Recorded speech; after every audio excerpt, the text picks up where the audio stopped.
نحمده ونصلي على رسوله الكريم اما بعد اعوذ باللہ من الشیطان الرجیم بسم اللہ الرحمن الرحیم واما من خاف مقام ربه ونهى النفس عن الهوى فإن الجنة هي المأوى صدق اللہ مولانا العظیم۔ میرے عزیز و دوستو، اللہ رب العزت کا بے حد کرم ہے، احسان ہے کہ اللہ پاک نے ہمیں دین سیکھنے، سمجھنے اور عمل کے جذبے سے جمع فرمایا ہے۔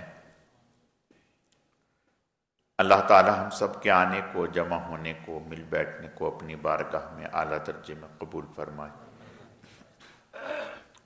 کمی کوتاہیوں کو معاف فرمائے۔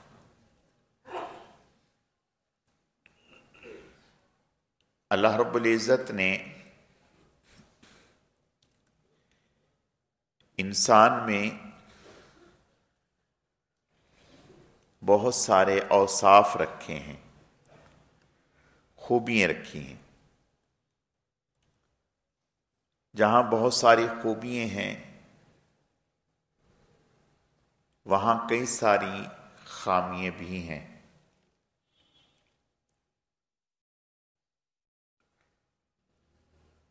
اب خامیوں کی اصلاح کرنے سے انسان میں کمال پیدا ہوتا ہے۔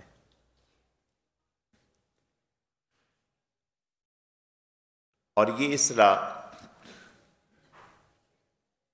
جو خامیوں کی ہوتی ہے، یہ روز اول سے پہلے دن سے سلسلہ شروع ہے،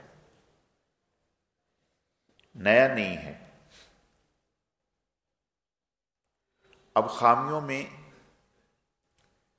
کئی ساری چیزیں ہیں، مثلا حسد ہے،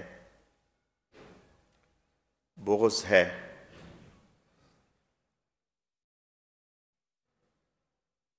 حب مال ہے، حب جاہ ہے، غیبت ہے، تکبر ہے، ریاکاری ہے۔ یہ بہت ساری خامیاں ہیں انسان میں۔ بظاہر ایک آدمی دیندار بھی ہوتا ہے، فی ذاتی بہت اچھا ہوتا ہے، لیکن کچھ خامیاں ایسی ہوتی ہیں جو اسے اندازہ ہوتی ہیں، جس میں ہوتی ہیں، اسے پتہ ہوتا ہے کہ میرے اندر یہ خامیاں ہیں۔ عام آدمی کو اس کا ادراک نہیں ہوتا۔ اب وہ جو خامیاں ہیں وہ اسے بہت دور پھینک دیتی ہیں۔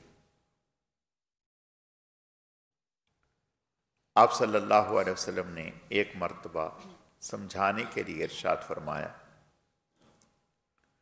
اللہ پاک نے جناب رسول اللہ صلی اللہ علیہ وسلم کو بے پناہ صفات، صلاحیتیں، خوبیاں، کمالات سے نوازا تھا۔ آپ بات کو بہت خوبصورتی کے ساتھ سمجھا دیتے تھے۔ تو آپ نے ایک دفعہ ارشاد فرمایا کہ بھئی، بھیڑیا جو بکریوں کا دشمن ہے، اگر وہ بھوکا ہو اور اسے بکریوں کے ریوڑ میں چھوڑ دیا جائے تو کیا ہوگا؟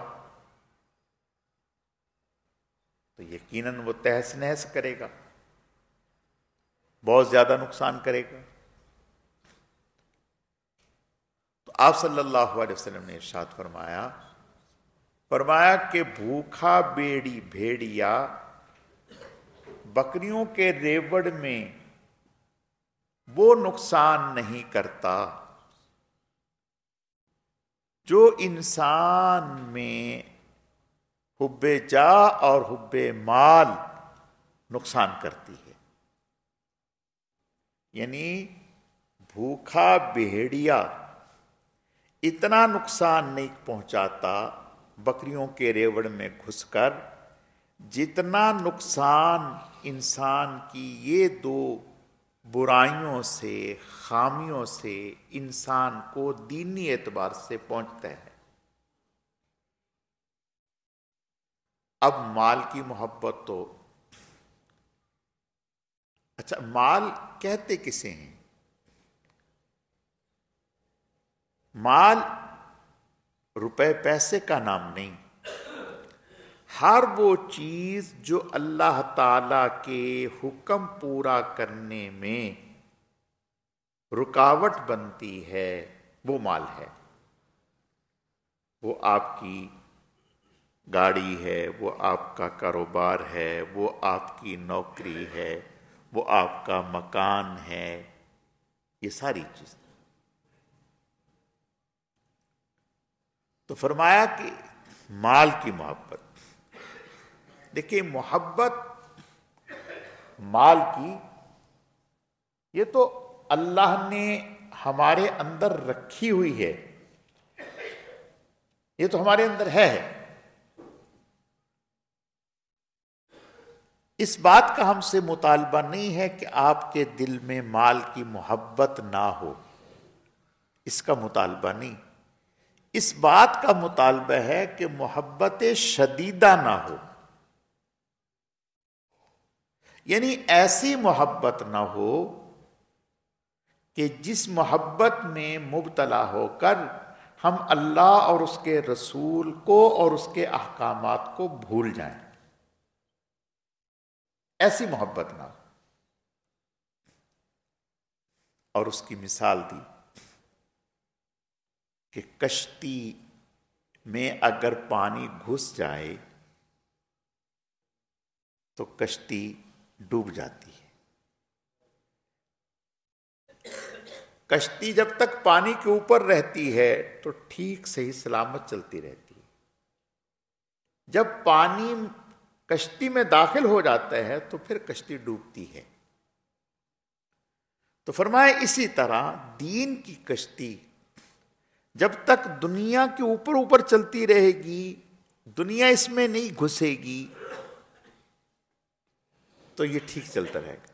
دل کی مثال کشتی کی ہے، جب تک مال کی محبت اس کے اندر نہیں آئے گی تو کچھ نہیں، کوئی نقصان نہیں۔ جب اندر آ جائے گی تو پھر خطرے والی بات ہے، پھر ڈوبنے کا اندیشہ ہے۔ جب اندر آتی ہے، اب سوال یہ ہے کہ کیسے پتہ چلے بھئی اندر آتی ہے؟ پتہ یوں چلے گا کہ جب کوئی دنیا کا نقصان ہو تو راتوں کو نیند اڑ جائے، دین کا نقصان ہو تو پرواہ نہیں، دین کا نقصان ہو، دین کا کوئی حکم ٹوٹ جائے تو کوئی پریشانی نہیں، کوئی صدمہ نہیں، کوئی ٹینشن نہیں۔ اور دنیا کا کوئی نقصان ہو جائے، مثلا گاڑی کی لائٹ ٹوٹ گئی،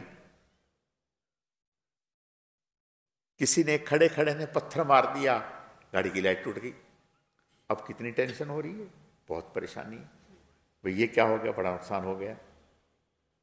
بھئی کوئی موبائل چھین کے لے گیا، اب 2-3 رات نیند نہیں آ رہی۔ سوال یہ ہے کہ کیا اللہ تعالیٰ کے حکموں کے چھوٹ جانے سے ایسی بے چینی اور بے قراری ہو رہی ہے؟ مثلا جماعت سے نماز رہ گئی، قضا کی بات نہیں کر رہا، جماعت سے نماز رہ گئی، تو ایسی بے قراری جیسے موبائل کے خراب ہونے سے، اسکرین ٹوٹنے سے، پانی میں گرنے سے ہوتی ہے، ایسی ہی جماعت سے نماز رہنے سے تکلیف ہوتی ہے۔ ہمارے اکابر میں سے ایسے لوگ بھی گزرے ہیں کہ 30 سال ان کی جماعت سے نماز نہیں رہی، 30 سال کے بعد جماعت سے بھی نماز نہیں رہی، تکبیر اولا فوت ہو گئی، تکبیر اولا فوت ہو گئی، اس پر ہچکیوں سے رونے لگے، اور لوگوں نے جب پوچھا تو کہنے لگے افسوس کہ میری تکبیر اولا فوت ہو گئی 30 سال کے بعد یا 33 سال کے بعد۔ تو اس کا مطلب ہے کہ جب دل میں اس کی محبت ہوگی تو اس کے نقصان پر تکلیف ہوگی، جب مال کی محبت ہوگی تو مال کے نقصان پر تکلیف ہوگی۔ اب مثال، میں اس کی مثال عرض کرتا ہوں۔ مسجد میں بیٹھا ہے، بار بار موبائل دیکھ رہا ہے، نکال رہا ہے، دیکھ رہا ہے، کسی کا میسج تو نہیں آیا، ابھی فرضوں میں تھوڑا سا ٹائم ہے، پھر نکال لیے، پھر دیکھ لیے، جلدی سے نماز پڑھی، دعا مانگی، پھر دیکھ لیا۔ اچھا بھائی ٹھیک ہے، اچھا اب گھر سے نکلا کام سے، جب گھر سے کام سے نکلا، اس کو جانا ہے ٹاور یا کہیں بھی جانا ہے، تو یہ بار بار ٹائم دیکھ رہے ہیں کہ فلاں ٹائم جماعت کا ٹائم ہونے ہے، میں نے کہا جماعت سے نماز پڑھنی ہے، یہ فکر ہے اس کو؟ نہیں، بلکہ اس وقت تو یہ خیال ہے ارے اچھا کوئی بات نہیں، گھر میں تسلی سے جا کے پڑھ لیں گے۔ جس قدر موبائل دیکھنے کا اس کو شوق چڑھا ہوا ہے، اتنا اس کو بار بار اس بات کی فکر ہو رہی ہے کہ بھئی ظہر کا وقت ہو رہا ہے یا عصر کا وقت ہو رہا ہے، میری جماعت سے تکبیر اولا سے نماز نہ رہے، میں مسجد ڈھونڈوں، مسجد میں پہنچ جاؤں، ایسی فکر ہے؟ اگر نہیں ہے تو اس کا مطلب یہ ہوا کہ ابھی دینی اعتبار سے کمی ہے، دینی اعتبار سے کمی۔ دیکھو ہمارے اکابر نے پہلے دن سے، آپ صلی اللہ علیہ وسلم کے زمانے سے ہی، اس آپ کے زمانے سے ہی اس بات کی محنت تھی۔ میں اس کی مثال عرض کرتا ہوں۔ حضرت ابو طلحہ رضی اللہ تعالی، حضرت ابو طلحہ رضی اللہ تعالی نماز پڑھ رہے ہیں، اور وہ فرض نہیں، نفل نماز پڑھ رہے ہیں باغ میں اپنے، پرندے آپس میں لڑ رہے ہیں، کھیل رہے ہیں، حضرت کی توجہ اس طرف چلی گئی تو یہ بھول گئے کہ میں کون سی رکعت پڑھ رہا ہوں، یہ بھول گئے کہ میں کون سی رکعت پڑھ رہا ہوں، تو وہ باغ ہی صدقہ کر دیا، باغ ہی صدقہ کر دیا۔ یہ کیا ہے؟ یہ اس بات کا علاج ہے کہ یہ میرے اندر کیوں آئی یہ بات۔ حضرت سلمان فارسی رضی اللہ تعالیٰ مدین کے گورنر ہیں، اور لوگوں کا سامان اپنے سر پر رکھ کر، عام مسافروں کا سامان سر پر رکھ کر شہر میں جا رہے ہیں، تو کسی نے کہا کہ حضرت یہ کیا؟ فرمایا یہ نفس کو سزا دے رہا ہوں، گورنری سے اس کے اندر تھوڑی سی اکڑ آ گئی۔ آتا ہے نا کوئی، اگر کوئی ایم این اے، ایم پی اے یا منسٹر بن جائے تو پھر اس کے کالر دیکھنے والے ہوتے ہیں، اس کے تو اس کے جو اس کے دوست ہوتے ہیں وہ اس سے بھی زیادہ آگے ہوتے ہیں کہ آپ کو پتہ نہیں ہمارے دوست ہیں، ہمارے فلاں ہیں، اور اگر سیٹ سے اتر جائے پھر کوئی نہیں کہتا کہ بھئی وہ میرا ہاں دوست ہے، اور اگر خدا نخواستہ کسی پھٹیک میں پھنس جائے پھر تو دور سے بھی اس کے ساتھ نام لینے کو تیار نہیں۔ یہ تو ہمارا معاملہ۔ تو صحابہ اکرام رضوان اللہ علیہ، حضرت عمر رضی اللہ تعالیٰ، ایک گورنر کے بارے میں پتہ چلا، آپ دیکھ بھال کرتے رہتے تھے، خبر لیتے رہتے تھے۔ ایک دفعہ پتہ چلا ایک گورنر کے بارے میں کہ بھئی آج کل وہ تھوڑے سے پرپرزے نکل آئے۔ حضرت نے جو ہے ایک نمائندے کو بھیجا، فرمایا جاؤ تحقیق کرو، اگر ایسا ہو جیسے لوگ میرے تک شکایت پہنچے تو فوراً لے آنا۔ تو گئے، انہوں نے دیکھا کہ بھئی ہاں سواری بھی بہت اچھی ہے، کپڑے بھی اچھے ہیں، تو ایسے ہی بلا دیا، پکڑ کے لے آئے۔ فرمایا ہاں تھوڑا سا اختیار ملا، آپے سے باہر ہو گئے، آپے سے باہر ہو گئے، اتارو یہ کپڑے، اتارو یہ کپڑے۔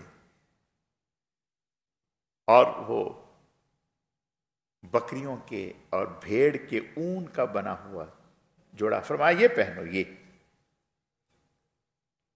اور چلو بکریاں چراؤ، اور ایک ککڑا بھی لگایا۔ اور وہ تھوڑے سے وہ ہو رہے تھے کہ بھئی یہ کیا بات ہو گئی۔ فرمایا کیوں آر کیوں ہے؟ تمہارے ابا بھی تو بکریاں چرایا کرتے تھے، تمہارے ابا بھی تو بکریاں چرایا کرتے تھے، تمہیں کیوں آر ہو گئی؟ چلو جاؤ۔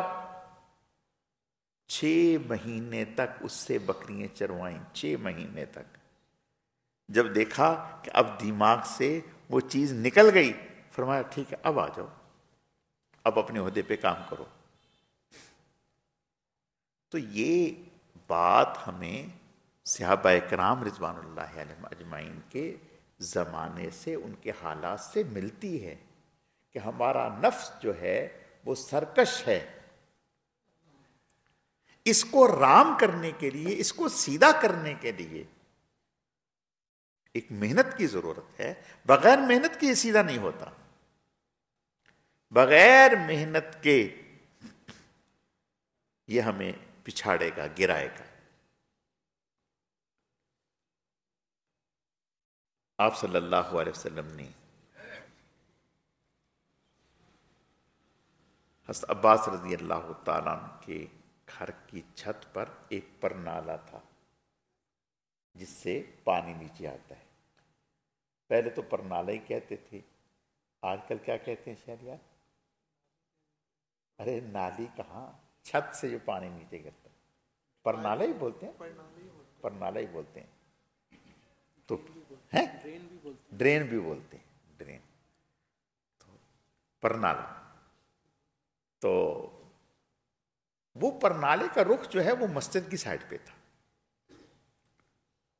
تو ایک دفعہ آپ تشریف لائے یا کوئی اور نمازی، ان کے کپڑوں پر خون کی چھینٹیں پڑ گئیں، اس سے اوپر کوئی پرندہ ذبح کیا یا جانور ذبح کیا، اس کی چھینٹیں۔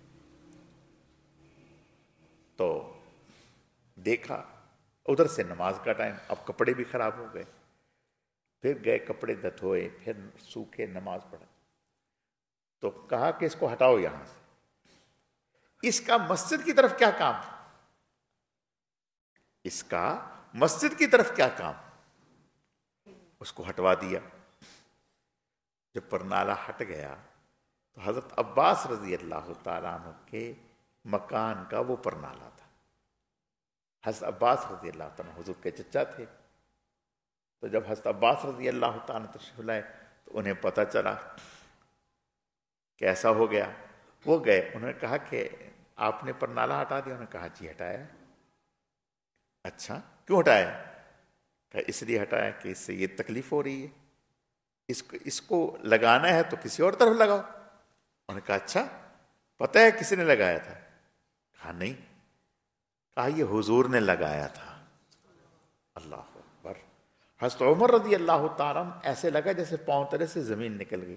کہا اچھا عمر کی یہ مجال کہ حضور نے پرنالہ لگایا اور میں اتاروں؟ کہا کہ نہیں، اب عمر کی کمر پہ تم کھڑے ہوگے اور کھڑے ہو کر کے پرنالہ لگاؤ گے۔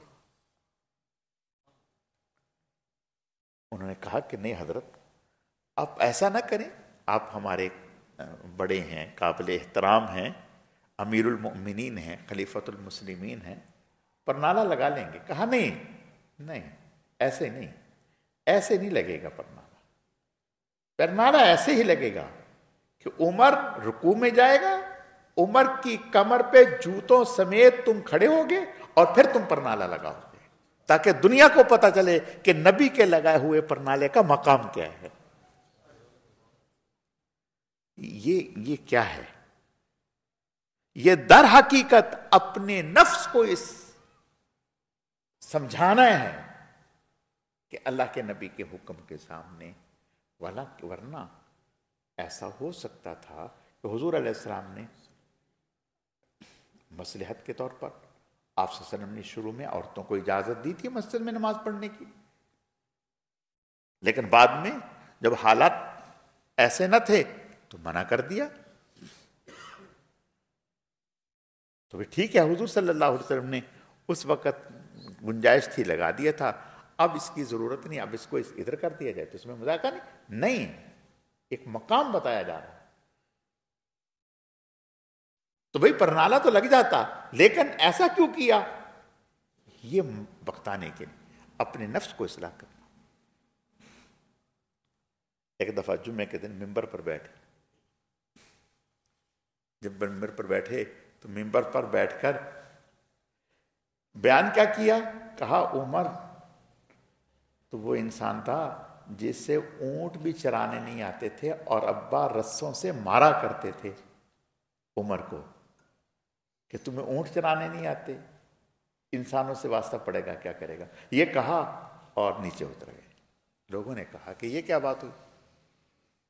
کہا ہاں یہی بات ہے، میں بتانا چاہتا ہوں کہ میں کچھ نہیں.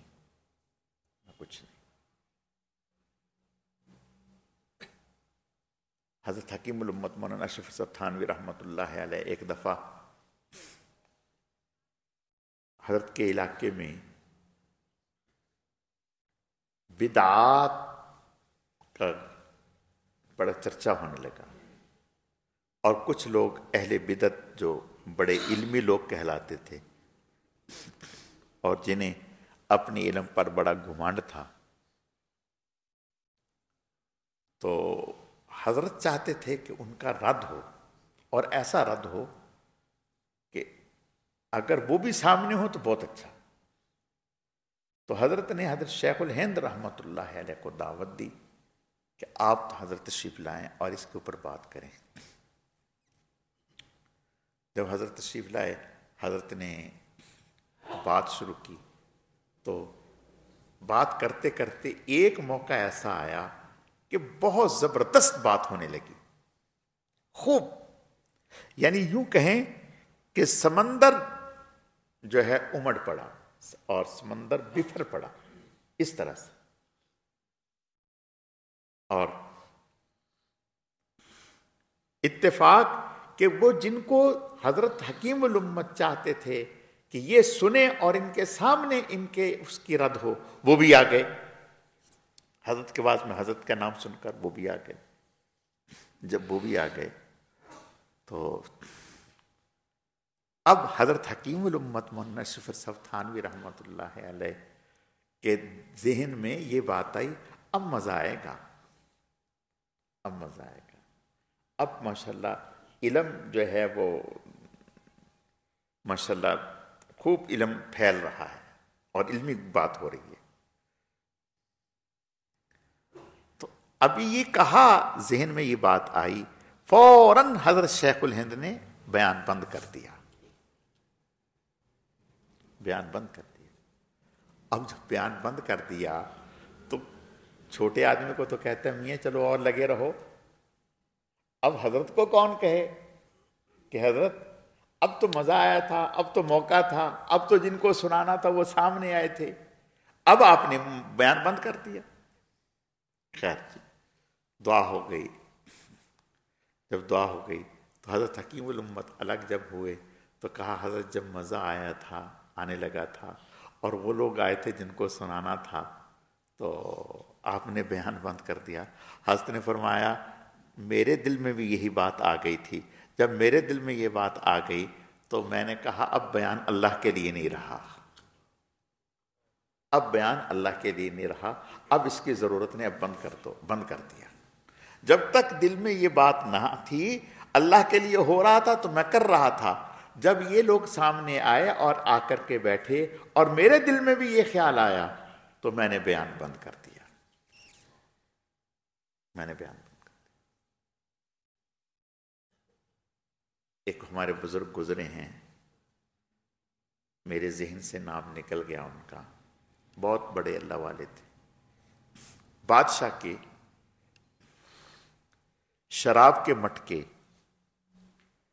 آئے۔ جب شراب کے مٹکے آئے اور انہوں نے پوچھا، دیکھا، پوچھا بھی کس کے؟ کہا بادشاہ کی۔ کہا اچھا، ضبط نہ ہو سکا، لاٹھی ہاتھ میں تھی، ایک ایک کر کے توڑا، 20 مٹکے تھے، 19 توڑ دیے، اور جب 20واں آیا تو چھوڑ دیا، کچھ نہیں کہا۔ اب سب لوگ حیران کہ جب 19 چھوڑے تو 20واں کیوں چھوڑا؟ یعنی 19 توڑ دیے تو 20واں کیوں چھوڑا؟ اس کو بھی توڑ دیتے۔ تو فرمانے لگے جب 19 توڑے تو میرے دل میں نیت اللہ کی رضا تھی، اور جب 20ویں کی توڑنے کی باری آئی نا تو اس وقت دل میں خیال آیا، پتہ چلا ہم بھی کوئی چیز ہیں، بس یہ خیال آنا تھا تو میں نے چھوڑ دیا کہ اب تک جو توڑے تھے تو وہ تو اللہ کے لیے تھے، اب جو ہے وہ اپنی ذات بیچ میں آ گئی، ذات بیچ میں آ گئی۔ تو یہ بیماری کہلاتی ہے، اللہ ہماری حفاظت فرمائے، حب جاہ، کہ ہر طرف میری عزت ہو، میری شہرت ہو، میری واہ واہ ہو، لوگ مجھے پروٹوکول دیں۔ دیکھیں، ایک صحابی نے حضور سے فرمایا کہ یا رسول اللہ مجھے بھی کوئی عہدہ دے دیں۔ آپ نے فرمایا کہ جو مانگتا ہے ہم اس کو نہیں دیتے، جو عہدہ کوئی مانگتا ہے ہم سے، ہم اس کو نہیں دیتے، ہم اس کو دیتے ہیں جو مانگتا نہیں، یعنی جس کے بارے میں ہمیں اطمینان ہوتا ہے اس کو دے دیتے ہیں۔ جو مانگتا ہے تو اس کا مطلب یہ ہے یہ اہل نہیں ہے۔